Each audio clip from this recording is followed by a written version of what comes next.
Bienvenue dans Loire Éco, le rendez-vous incontournable de toute l'actualité économique dans la Loire.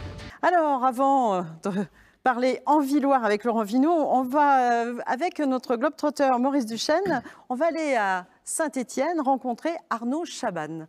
Mais Arnaud Chaban, il n'a pas n'importe quelle entreprise. Voilà, tout à fait. Je vous remercie d'être présent sur notre plateau. On est très content et très fiers de vous accueillir sur Loire Éco.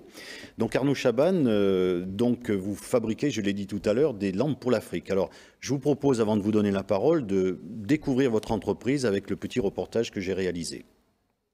650 millions de personnes n'ont pas accès à l'électricité en Afrique. Ici, à Saint-Galmier, l'entreprise La Gazelle apporte une solution pérenne à ce problème crucial qui touche de trop nombreuses familles africaines. La société La Gazelle a été créée en 2015 par Arnaud et Maxence Chaban. Elle est située à Saint-Galmier dans les locaux de la société Chaban. Elle est la première entreprise à fabriquer à l'échelle industrielle des produits solaires de qualité certifiés sur le continent africain. Donc ici à Saint-Galmier, La Gazelle conçoit des produits solaires, des lampes pour l'éclairage et la recharge de téléphones portables et développe le processus de production.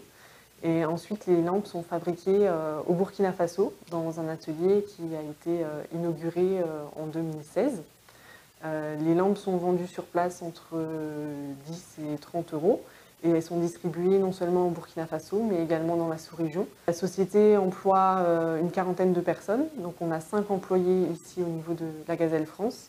Et on a une trentaine de personnes sur place pour la production et la commercialisation des produits. Donc ces lampes solaires fonctionnent grâce à l'énergie solaire. Elles sont très robustes. Et aujourd'hui, La Gazelle est le seul fabricant à développer la fabrication de lampes solaires certifiées sur le continent africain.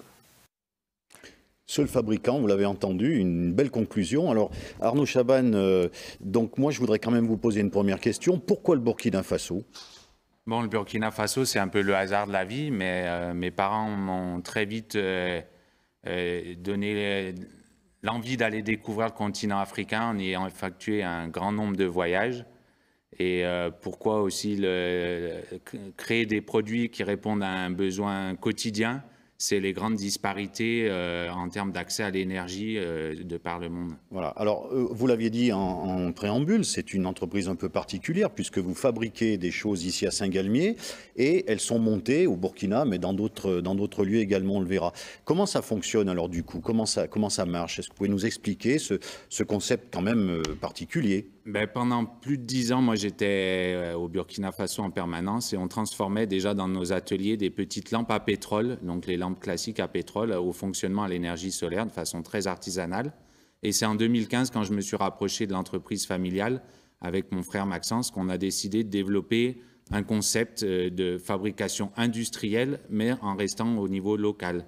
Donc il y a beaucoup de composants qui proviennent de la région ligérienne. Un certain nombre d'éléments qui sont découpés dans l'entreprise familiale, puisque l'entreprise est spécialisée dans la transformation des métaux, et tous les équipements, tous les composants sont transportés au Burkina Faso pour y être parachevés et montés enfin. Parce qu'on ne fait pas que du montage au niveau local, on fait vraiment du parachèvement de nos composants, donc la transformation des pièces en métal qui sont formées sur place, elles sont toutes transportées à plat. L'électronique aussi, qui est finie d'assembler, soudée sur place. Ça permet d'apporter du transfert de technologie, donc de l'emploi au niveau local, mais surtout des produits adaptés et durables, puisqu'ils peuvent être dépannés, une fois qu'ils ont été fabriqués sur place, ils peuvent être dépannés au niveau local aussi. Alors on voit la lampe Calo qui est d'ailleurs à la pointe de la technologie puisqu'on peut recharger aussi son portable, c'est ce que j'ai vu. Donc ça c'est quand même une sacrée révolution. Vous êtes leader, on l'a dit, sur l'ensemble de l'Afrique ? Pas sur l'ensemble de l'Afrique, non, il y a des gros acteurs dans ce domaine-là depuis une dizaine d'années en gros qui se sont lancés sur ce marché-là, qui est un marché énorme. Donc vous avez des concurrents qui sont des concurrents français ? Ou pas forcément. Peu de concurrents français, quelques entreprises américaines, asiatiques qui font tout fabriquer dans des grandes usines en Asie et qui importent des produits qui sont certifiés effectivement, donc de qualité quand même, mais qui n'ont aucune solution pour se faire réparer au niveau local, pour pouvoir donner du conseil, et qui n'apportent que de la lumière, qui n'apportent pas du travail. Vous créez de l'emploi sur place. Effectivement, voilà, il y a une trentaine de personnes. On peut rappeler combien vous avez de personnes là-bas? Une trentaine d'emplois indirects, et on peut parler peut-être de 50 emplois indirects, parce qu'il y a beaucoup de petits emplois en Afrique de l'Ouest. C'est vous qui les formez? Tous les gens qui travaillent au sein de nos ateliers ont été formés en interne, effectivement. Et au niveau de la distribution, comment vous fonctionnez? Alors, j'ai souvenir, je crois que je ne sais plus si c'était vous que j'avais eu au téléphone, mais l'idée c'était de monter un partenariat avec le groupe Total pour distribuer vos lampes dans les stations-service en Afrique. C'en est où concrètement de ce partenariat? Avec Total, ça avance pas très vite, mais on avance. C'est des grosses machines, donc il faut être patient. Après, effectivement, la distribution sur le continent africain est un enjeu encore.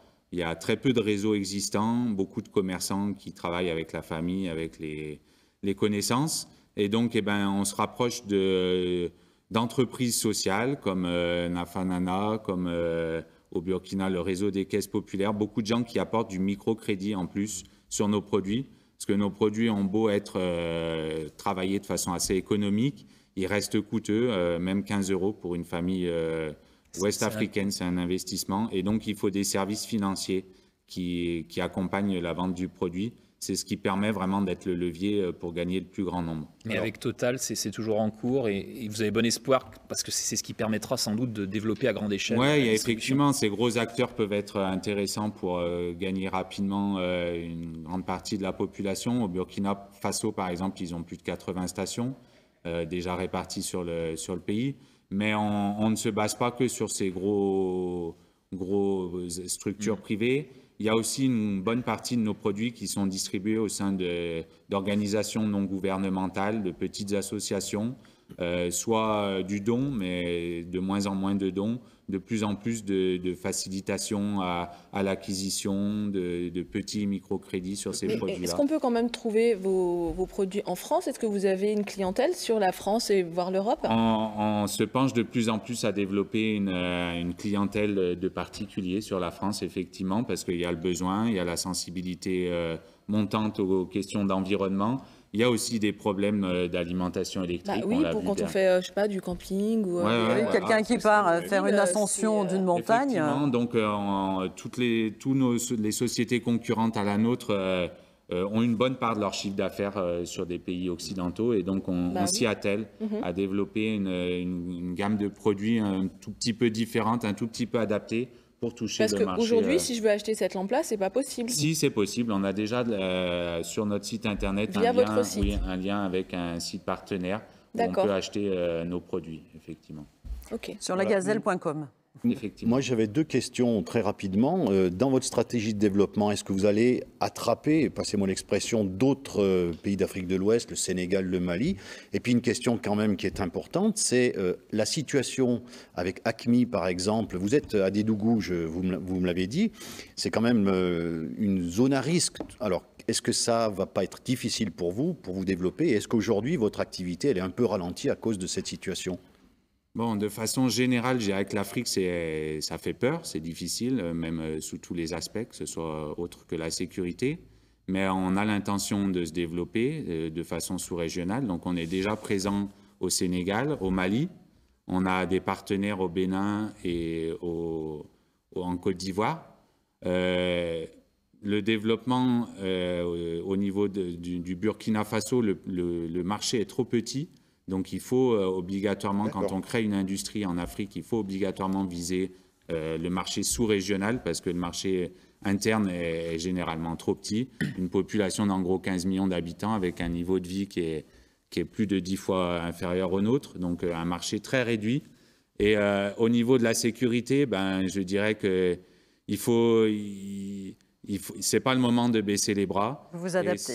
Il faut s'adapter. Vous faites avec ce qu'il y a. C'est pas le moment non plus de les abandonner. Et non, ils ont des gros besoins. Au contraire, on a envie de proposer des activités dans la zone sahélienne. On a notre atelier qui est en plein milieu de la zone sahélienne, et on aimerait qu'il y ait des partenaires qui nous appuient pour développer des petits ateliers au nord du Mali, dans la zone Niger, pour éviter à ces populations de tomber aux mains d'autres groupes. On espère que vous serez entendu, Arnaud Chaban. Merci. En tout cas, merci d'être venu faire un exposé sur ce que vous développez, parce que je trouve ça quand même à la fois... Applaudir. Oui, on va l'applaudir, je suis d'accord. Cette émission arrive maintenant à sa fin. J'espère que vous aurez eu du plaisir à nous suivre.